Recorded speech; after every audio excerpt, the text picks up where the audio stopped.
तो दिल्ली पुलिस ने अंजलि केस को कत्ल तो मान लिया, कत्ल की धारा 302 भी जोड़ दिया। मगर सवाल यह है कि क्या कत्ल का मुकदमा अंजलि केस से जुड़े 7 आरोपियों पर चलेगा या फिर सिर्फ उन 4 लोगों पर जो हादसे वाली रात कार चला रहे थे। वैसे इस बात पर भी अब बहस शुरू हो गई है कि आखिर अदालत में 302 का यह मुकदमा कहां तक टिक पाएगा। वैसे आपको बता दूं कि लगभग ऐसे ही एक केस नोएडा में भी हुआ था। उसका अंजाम जानना भी कम दिलचस्प नहीं होगा।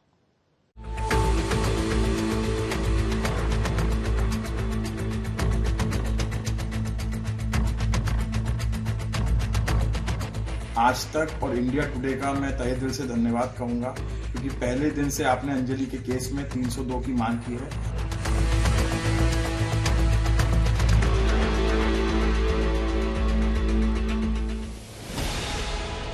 तो आखिरकार दिल्ली पुलिस ने अपनी गलती सुधार ही ली।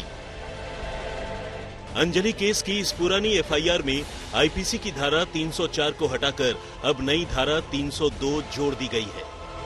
अंजलि केस की जांच कर रहे जांच अधिकारी इंस्पेक्टर रजनीश कुमार ने खुद ये जानकारी दी है कि एफआईआर में नई धारा 302 जोड़ दी गई है। अब इस नए बदलाव के साथ ही कम से कम कानूनी पन्नों में ये साफ हो गया है कि अंजलि का कत्ल हुआ है और इसी नई धारा 302 के तहत अब ये मुकदमा ट्रायल के लिए अदालत में जाएगा।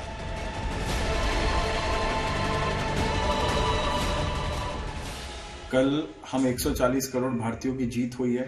जिस प्रकार अंजलि के केस में दिल्ली पुलिस ने 302 का मुकदमा दायर किया है, और अब मैं यही चाहूंगा कि दिल्ली पुलिस एक अच्छा केस बना के न्यायालय को दे और सारे अक्यूज्डों को फांसी की सजा हो। इसके लिए आज तक और इंडिया टुडे का मैं तहे दिल से धन्यवाद कहूंगा, क्योंकि पहले दिन से आपने अंजलि के केस में 302 की मांग की है। आपका बहुत बहुत धन्यवाद। हालांकि पुरानी एफआईआर में आईपीसी की धारा 304 में एक साथ 7 आरोपियों को लपेट दिया गया था, जबकि जिस वक्त ये हादसा हुआ तब कार में सिर्फ 4 लोग थे, बाकी 3 आरोपियों की मदद करने के गुनहगार थे। जबकि अब 302 जोड़ते ही ये तय है कि ये धारा सिर्फ उन 4 लोगों पर ही लगेगी जो हादसे वाली रात कार में सवार थे, यानी कार चला रहा अमित खन्ना, कृष्ण, मिथुन और मनोज मित्तल। बाकी 3 आरोपियों में से 2 आशुतोष और अंकुश पहले ही जमानत पर बाहर। बचा दीपक, जिसने ये झूठ बोला था कि हादसे वाली रात वही कार चला रहा था। वो बाकी 4 के साथ फिलहाल जेल में बंद है। अब देखना यह है कि इन बाकी 3 पर, जो कि हादसे के वक्त मौके पर मौजूद नहीं थे, क्या उन पर गैर इरादतन हत्या यानी 304 का मुकदमा दर्ज होगा। तो दबाव में ही सही दिल्ली पुलिस ने अंजलि केस में कत्ल का मुकदमा दर्ज कर लिया है, मगर सवाल यह है कि क्या वो धारा 302 के तहत ट्रायल के दौरान अदालत में ये केस मजबूती से रख पाएगी। ये सवाल इसलिए है क्योंकि धारा जोड़ने का काम भले ही पुलिस का हो, लेकिन अदालत में बहस वकील को करना है और फैसला जज साहब या जज साहिबा को सुनाना है। हालांकि अभी इस केस में दिल्ली पुलिस ने चार्जशीट भी तैयार नहीं की, लेकिन थोड़ी देर के लिए मान लीजिए कि मौजूदा सूरत हाल में इस केस का ट्रायल अदालत में शुरू हो चुका है। जाहिर है दिल्ली पुलिस के वकील 302 की ही वकालत करेंगे, मगर आरोपियों के वकील और जज का रवैया क्या होगा, ये जानना हर किसी के लिए दिलचस्प होगा। तो चलिए इस केस के फैक्ट्स को सामने रखते हुए जाने माने वकील और हाईकोर्ट की रिटायर्ड जज से समझते हैं कि 302 या 304 का ये पेंच आगे चलकर फंसेगा या नहीं। ये 301 में कल्पेबल होमिसाइड है, जो कि 302 में पनिश होगा।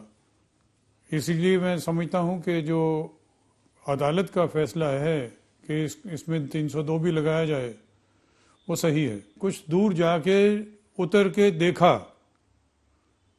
कि वो कार के फर्श के साथ लगी हुई है, तो ये मालूम होना चाहिए था कि उनका ये एक्शन कि उसको फर्श से लगे रहने देना और गाड़ी चलानी आपस में अपने आप में culpable homicide amounting to murder हो सकता है, क्योंकि नॉलेज हो गया कि जो कुछ भी वो करने जा रहे हैं उससे एक इंसान की